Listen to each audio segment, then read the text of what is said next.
IPL 2024లో MI మరియు KKR జట్లు ఒక ఇంట్రెస్టింగ్ మ్యాచ్లో తలపడబోతున్నాయి. అండ్ ఈ మ్యాచ్ అయితే ఈరోజు వాంకడే స్టేడియం వేదిక ఆడబోతున్నారు. సో ఈ మ్యాచ్ అయితే పాయింట్స్ టేబుల్లో నెంబర్ 2లో ఉన్న టీంకు మరియు నెంబర్ 9లో ఉన్న టీంకు జరగబోతుంది. అంటే టాప్ నుండి సెకండ్ ప్లేస్లో ఉన్న టీంకు అలాగే బాటమ్ నుండి సెకండ్ ప్లేస్లో ఉన్న టీంకు మ్యాచ్ జరగబోతుంది. మెయిన్లీ ప్లే ఆఫ్ రేస్ దృష్ట్యా చూసుకుంటే ఈ మ్యాచ్ యొక్క రిజల్ట్ మిగతా టీమ్స్ మీద ఖచ్చితంగా ఎఫెక్ట్ చూపించవచ్చు. ఎందుకంటే ప్రెసెంట్ పాయింట్స్ టేబుల్ చూసుకుంటే కేకేఆర్ టీం 12 పాయింట్లతో ఉన్నారు. అండ్ వాళ్ళ చేతిలో ఇంకా 5 మ్యాచ్లు ఉన్నాయి. సో వాళ్ళు ప్లే ఆఫ్స్కి వెళ్ళాలంటే 5 మ్యాచ్లో 2 గెలిచినా వెళ్ళే ఛాన్స్ ఉంటుంది. బట్ వాళ్ళు ఈ మ్యాచ్లో గెలిస్తే అది లక్నో, సన్ రైజర్స్ మరియు చెన్నై ఈ 3 టీంలకు డిసడ్వాంటేజ్గా మారుతుంది. ఎందుకంటే ఈ మ్యాచ్లో కేకేఆర్ టీం గెలిస్తే వాళ్ళు ఇంకా ఆల్మోస్ట్ ప్లే ఆఫ్స్కి వెళ్ళిపోయినట్టే. ఇంకా 2 స్పాట్స్కి మాత్రం ఎక్కువ కాంపిటీషన్ ఉంటుంది. అలా కాకుండా ఈ మ్యాచ్లో కేకేఆర్ టీం ఓడిపోతే అప్పుడు 3 స్పాట్స్ కాంపిటీషన్ ఏర్పడుతుంది. కేకేఆర్, లక్నో మరియు ఎస్ఆర్హెచ్ ఈ 3 టీంలు సేమ్ ఫేజ్ మీదకి వస్తాయి. అండ్ ఆల్సో లక్నో మరియు ఎస్ఆర్హెచ్ జట్ల మధ్య ఒక మ్యాచ్ ఉంది కాబట్టి ఖచ్చితంగా ఏదో ఒక టీం సిఎస్కేతో ఈక్వల్ అవుతుంది. చెన్నైతో పాటు 5 పరాజయాలు సాధించిన టీంగా మారుతుంది. సో టాప్లో ఉన్న ఆర్ఆర్ టీంను కదపడం ఇంకెలానూ కష్టం. దీంతో మిగతా 3 స్పాట్స్కి ఎక్కువ రేస్ ఉండే ఛాన్స్ ఉంటుంది. అండ్ రేస్ ఇంకా ఇంట్రెస్టింగ్ ఉండాలంటే ఈ మ్యాచ్లో కేకేఆర్ టీం ఓడిపోవాలి. బట్ పాయింట్స్ టేబుల్లో కింద ఉన్న టీమ్స్ మాత్రం కేకేఆర్ గెలవాలని కోరుకుంటారు. ఎస్పెషల్ ఆర్సీబీ టీం ఈ మ్యాచ్లో కేకేఆర్ గెలవాలని గట్టిగా కోరుకుంటారు. ఎందుకంటే ఈ మ్యాచ్లో కేకేఆర్ గెలిస్తే అఫీషియల్గా ముంబై టీం బయటకు వెళ్ళిపోతుంది. అండ్ దెన్ ఆర్సీబీ టీంకి ఒక కాంపిటేటర్ తగినట్టు ఉంటుంది. పైగా మనం ఇంతకు ముందే చెప్పుకున్నాం, ఆర్సీబీ టీంకి ప్లే ఆఫ్ ఛాన్సెస్ ఉండాలంటే టాప్ 2లో ఉన్న టీమ్స్ ఎక్కువ మ్యాచ్లు గెలవాలని చెప్పి. సో ఈ మ్యాచ్లో కేకేఆర్ టీం గెలిస్తే ఖచ్చితంగా బాటంలో ఉన్న ఆర్సీబీ టీంకి ప్లస్ అవుతుంది. అలాగే గుజరాత్, పీబీకేఎస్ మరియు డీసీ ఈ 3 జట్లు కూడా కొంతవరకు కాంపిటీషన్ తగ్గినట్టు ఉంటుంది. ముంబై వాళ్ళు కంప్లీట్గా ఎలిమినేట్ అయిపోతారు. బట్ ప్రెసెంట్ 2 టీంల యొక్క ఫామ్ పరంగా చూసుకుంటే ఈ మ్యాచ్లో ముంబై టీం గెలవడం కాస్త కష్టమే. ఎస్పెషల్ వాళ్ళు తమ చివరి 3 మ్యాచ్లు ఓడిపోయి మ్యాచ్లోకి వస్తున్నారు. బట్ కేకేఆర్ టీం తమ లాస్ట్ మ్యాచ్లో డీసీ టీం మీద ఒక మంచి విక్టరీ కొట్టి మ్యాచ్లోకి వస్తున్నారు. సో కేకేఆర్ ఫామ్ అయితే ఖచ్చితంగా వాళ్ళని మ్యాచ్లో ఫేవరెట్స్గా మారుస్తుంది. బట్ 2 జట్ల మధ్య ఓవరాల్ రికార్డ్ చూసుకుంటే మాత్రం ముంబై టీం ఎక్కడో ఉంది. ఈ 2 టీమ్స్ ఇప్పటివరకు 32 మ్యాచ్ల్లో తలబడితే ముంబై వాళ్ళు ఏకంగా 23 మ్యాచ్ల్లో గెలిచారు. బట్ కోల్కతా టీం గెలిచింది కేవలం 9 మ్యాచ్ల్లో మాత్రమే. సో ఐపీఎల్ హిస్టరీలో ఒక టీం మరో టీం నేను తల డామినేట్ చేసింది ఎప్పుడూ లేదు. ఇన్ఫాక్ట్ ఒక టీంకు మరో టీం మీద ఉన్న హైయెస్ట్ విన్ పర్సెంటేజ్ ఇదే. ఇంకే టీమ్స్ కూడా వేరే టీం నేను తల డామినేట్ చేసింది లేదు. బట్ ఈ 2 జట్ల మధ్య జరిగిన లాస్ట్ 5 మ్యాచెస్లో చూసుకుంటే మాత్రం కేకేఆర్ టీం చాలా మంచి కాంపిటీషన్ ఇచ్చింది. వాళ్ళు 3 మ్యాచ్లు గెలిస్తే ముంబై వాళ్ళు 2 మ్యాచ్ల్లోనే గెలిచారు. సో ముంబై టీం మీద వాళ్ళ రీసెంట్ ఫామ్ అలాగే ప్రజెంట్ ఈ సీజన్లో వాళ్ళ ఫామ్ చూసుకున్నా చాలా అద్భుతంగా ఉన్నాయి. అయితే వాంకడే స్టేడియంలో ముంబైని ఓడించడం అంత ఈజీ కాదు. ఎస్పెషల్లీ కేకేఆర్ వాళ్ళకి గ్రౌండ్లో అస్సలు మంచి రికార్డు లేదు. 11 మ్యాచ్లు ఆడితే ఒక్కటే గెలిచారు, 10 ఇంట్లో ఓడిపోయారు. సో ఈ గ్రౌండ్లో కోల్కతా టీం ఎప్పుడో 2012 సంవత్సరంలో ముంబై టీంను ఒకసారి ఓడించింది. ఆ తర్వాత పుష్కర కాలం అయిపోయినప్పటికీ ఇప్పటివరకు ఈ గ్రౌండ్లో వాళ్ళు మరో మ్యాచ్ గెలవలేదు. అండ్ ఇదైతే ఖచ్చితంగా వాళ్ళ బ్యాక్ ఆఫ్ ది మైండ్ ఉంటుంది. అట్ ది సేమ్ టైం వాళ్ళ రికార్డును తిరగరాయాలని కోరుకుంటారు. సో 2 టీంల ఫామ్ ఎలా ఉన్నప్పటికీ మనమైతే ఈ మ్యాచ్లో ఒక క్లోజ్ కాంటెస్ట్ని చూసే అవకాశాలు ఉంటాయి. ఇక ఈ మ్యాచ్ ఆడిపోయి ముంబై వాంకడే స్టేడియం యొక్క పిచ్ రిపోర్ట్ చూసుకుంటే చాలా వరకు బ్యాటింగ్ ఫ్రెండ్లీ వికెట్. ఆల్రెడీ సీజన్లో మనం మీ గ్రౌండ్లో భారీ స్కోర్లు చూసాం. ఇన్ఫాక్ట్ ఓవరాల్గా చూసుకుని ఈ గ్రౌండ్లో ఎప్పుడు కూడా భారీ స్కోర్సే వచ్చాయి. సో మనమైతే మరోసారి ఖచ్చితంగా ఒక హై స్కోరింగ్ ఎన్కౌంటర్ని ఎక్స్పెక్ట్ చేయవచ్చు. ఎస్పెషల్లీ 2 జట్ల బ్యాటింగ్ అయితే చాలా స్ట్రాంగ్గా ఉంది. At the same time 2 teams యొక్క బౌలింగ్ పూర్గా ఉంది. సో నాకు తెలిసి పిచ్ ఏమాత్రం ఫ్లాట్గా ఉన్న ఈజీగా 230 రన్స్ వరకు మనం చూసే అవకాశాలు ఉంటాయి. ఇన్ఫాక్ట్ గట్టిగా ఆడితే 250 చూసినా మనం ఆశ్చర్యపోనవసరం లేదు.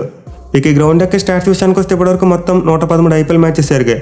అండ్ 113 మ్యాచ్ల్లో ఫస్ట్ బ్యాటింగ్ చేసిన టీం 52 మ్యాచ్ల్లో గెలిస్తే చేస్ చేసిన టీమ్స్ 61 మ్యాచ్ల్లో గెలిచాయి. అలాగే గ్రౌండ్లో ఫస్ట్ ఇన్నింగ్స్ యావరేజ్ స్కోర్ 170 రన్స్గా ఉంది. సో స్టాట్స్ పెట్టి అయితే ఒక హై స్కోరింగ్ గ్రౌండ్ అండ్ మంచి చేసింగ్ గ్రౌండ్ అని మనకు క్లియర్గా అర్థమవుతుంది. మెయిన్లీ గ్రౌండ్లో 200 కంటే తక్కువ టార్గెట్ ఉంటే చాలా ఈజీగా చేస్ చేస్తారు. ఇన్ఫాక్ట్ లాస్ట్ ఇయర్ అయితే ముంబై టీం 200 కంటే పెద్ద టార్గెట్స్ని కూడా ఈజీగా చేస్ చేసిన సందర్భాలు ఉన్నాయి. సో ఈ గ్రౌండ్లో ఫస్ట్ బ్యాటింగ్ తీసుకెళ్ళడం కాస్త కష్టం, ఎందుకంటే డ్యూ ఫ్యాక్టర్ ఎక్కువగా ఉంటుంది. అయితే లాస్ట్ మ్యాచ్లో సిఎస్కే వాళ్ళు 200 కంటే ఎక్కువ రన్స్ కొట్టి గెలిచారు. అలాగే అంతకుముందు ముంబై వాళ్ళు కూడా డీసీ మీద 234 రన్స్ కొట్టి మ్యాచ్ గెలిచారు. సో ఫస్ట్ బ్యాటింగ్ చేసిన ఈ గ్రౌండ్లో గెలవచ్చు, బట్ భారీ స్కోర్ బోర్డు మీద పెట్టాలి. అలా కాకుండా చిన్న స్కోర్ పెడితే మాత్రం ఈజీగా చేస్ చేస్తారు. మళ్ళీ కేకేఆర్ టీం సెకండ్ బౌలింగ్ చేసినప్పుడు టార్గెట్ని సరిగ్గా డిఫెండ్ చేసుకోలేకపోతున్నారు. సో వాళ్ళైతే ఖచ్చితంగా టాస్ గెలిచి ముందుగా ఫీల్డింగ్ తీసుకోవాలని చూస్తారు. ఈవెన్ ముంబై టీం కూడా టాస్ గెలిస్తే ముందుగా ఫీల్డింగే తీసుకుంటారు. ఇక టీమ్స్ విషయానికి వస్తే హోమ్ టీం అయిన ముంబై టీం చాలా స్ట్రగుల్ అవుతుంది. ఈ సీజన్లో వాళ్ళు ఏ సందర్భంలో కూడా కన్సిస్టెంట్గా రాణించలేదు. వరుస పెట్టి మ్యాచ్లు గెలిచిన సందర్భాలు లేవు. మెయిన్లీ లాస్ట్ 3 మ్యాచెస్లో తీసుకుంటే చాలా పూర్ పెర్ఫార్మెన్స్ ఇచ్చారు.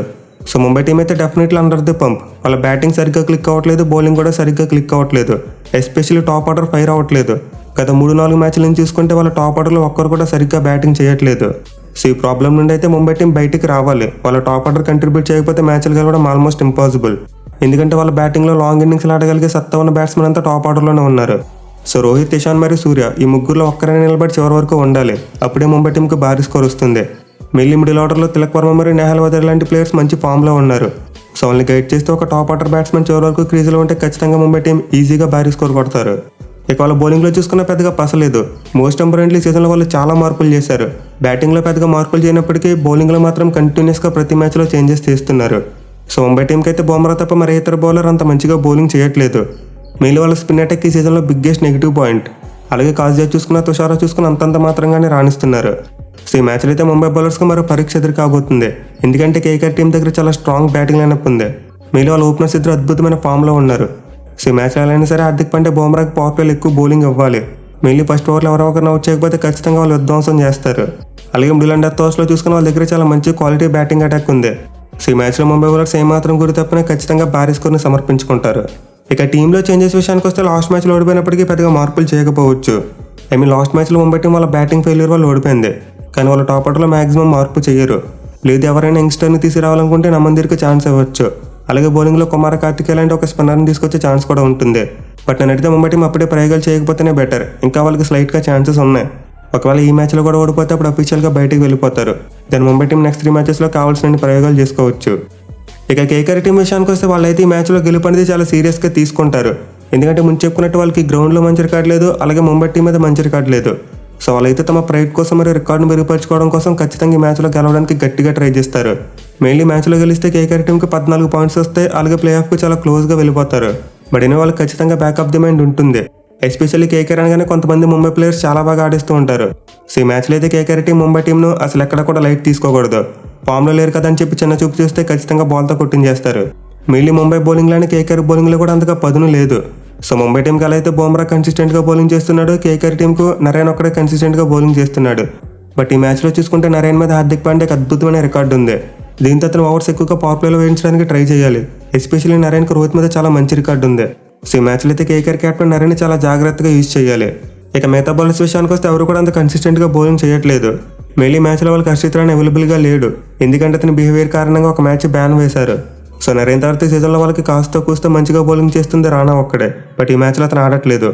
అఫ్కోర్స్ గత మ్యాచ్లో కేకేఆర్ బౌలర్స్ బాగానే బౌలింగ్ చేశారు. మెయిన్లీ చక్రవర్తి లాంటి బౌలర్ ఒక మ్యాచ్ విన్నింగ్ స్పెల్ వేశాడు. బట్ ఆ మ్యాచ్లో ఉన్న పిచ్ వేరు. బట్ ఇక్కడ వాంకడలో ఉన్న బై పిచ్ కంప్లీట్ ఒక హైవేలా ఉంటుంది. సో కేకేఆర్ బౌలర్స్ అయితే ఈ మ్యాచ్లో చాలా జాగ్రత్తగా బౌలింగ్ చేయాలి. ఇక వాళ్ళ బ్యాటింగ్ విషయానికి వస్తే డెఫినెట్లీ అడ్వాంటేజ్ తీసుకోవాలి. ఈ మ్యాచ్లో వాళ్ళ అపోనెంట్ అయిన ముంబై బౌలింగ్ అంత స్ట్రాంగ్గా లేదు కాబట్టి వాళ్ళైతే ఎక్కువ రన్స్ కొట్టడానికి ట్రై చేయాలి. ఎస్పెషల్ వాళ్ళ ఓపెనర్స్ పవర్ ప్లేలో వికెట్ ఇవ్వకుండా బ్యాటింగ్ చేస్తే ఖచ్చితంగా భారీ స్కోర్ వస్తుంది. సో కేకేఆర్ టీంకి అయితే మరోసారి వాళ్ళ ఇద్దరు ఓపెనర్స్ చాలా కీ రోల్ ప్లే చేయబోతున్నారు.